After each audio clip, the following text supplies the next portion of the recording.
Hello everyone, আমরা যখনই কোনো ছবি আঁকতে চাই, বিশেষ করে যারা আমরা বিগিনার, আমাদের সবচেয়ে বড় মাথা ব্যথার কারণ হলো একটা পারফেক্ট সার্কেল বা বৃত্ত আঁকা। প্রথমেই বলে রাখছি, পারফেক্ট বলতে কিছু নেই। পৃথিবীতে সকল কিছুরই কোথাও না কোথাও খুঁত থাকে। তাই আঁকা শুরু করার আগেই বলছি, don't lose your confidence without trying. আমরা যখনই হাত দিয়ে গোল আঁকতে যাই, সেটা হয় আলু হয়ে যায়, নয়তো একটা ডিমের মতো, নয়তো আঁকাবাঁকা হয়ে যায়। আমরা ভাবি বোধহয় কম্পাস বা কোনো ছাঁচ ছাড়া গোল আঁকা অসম্ভব, কিন্তু সত্যিটা হলো নিখুঁত বৃত্ত আঁকার জন্য কোনো সুপার পাওয়ার লাগে না, শুধু 3টি খুব সিম্পল এবং জাদুকরী ট্রিক জানা থাকলেই হয়।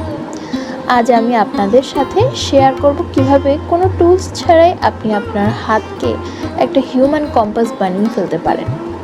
সো চলুন শুরু করা যাক। প্রথম পদ্ধতিটি হচ্ছে রাবার পদ্ধতি। এই পদ্ধতিটি সাধারণত বাচ্চাদের জন্য ব্যবহার করা হয়।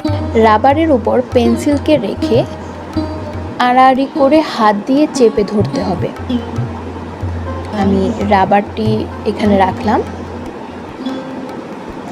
আর পেন্সিলকে তার উপরে দিয়ে এইভাবে ধরতে হবে। পেন্সিলকে যদি আপনি বড় করেন তাহলে আপনার বৃত্তটি বড় হবে, পেন্সিলটি ছোট রাখলে ছোট বৃত্ত হবে। এই যে আমি ধরছি, ধরে চাপ দিয়ে আপনার হাত ঘোরানো যাবে না, শুধুমাত্র খাতাটিকে ঘোরাতে হবে।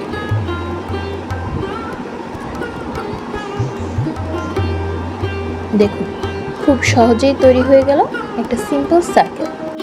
এবার আসি দ্বিতীয় পদ্ধতিতে, যেটাকে আমি বলি হিউম্যান কম্পাস বা পিভড মেথড। এটা সবথেকে প্রফেশনাল এবং কার্যকরী ট্রিক। আপনার হাতের নিচের অংশটাকে এইভাবে রেখে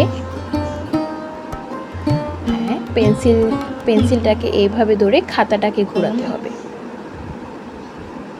মানে আপনি আপনার হাতকেই কম্পাস বানিয়ে ফেলতে পারবেন সহজভাবে। আপনার হাতকে স্থির রাখুন এবং বৃত্তটি আঁকার চেষ্টা করুন। এই যে তৈরি হয়ে গেল বৃত্ত।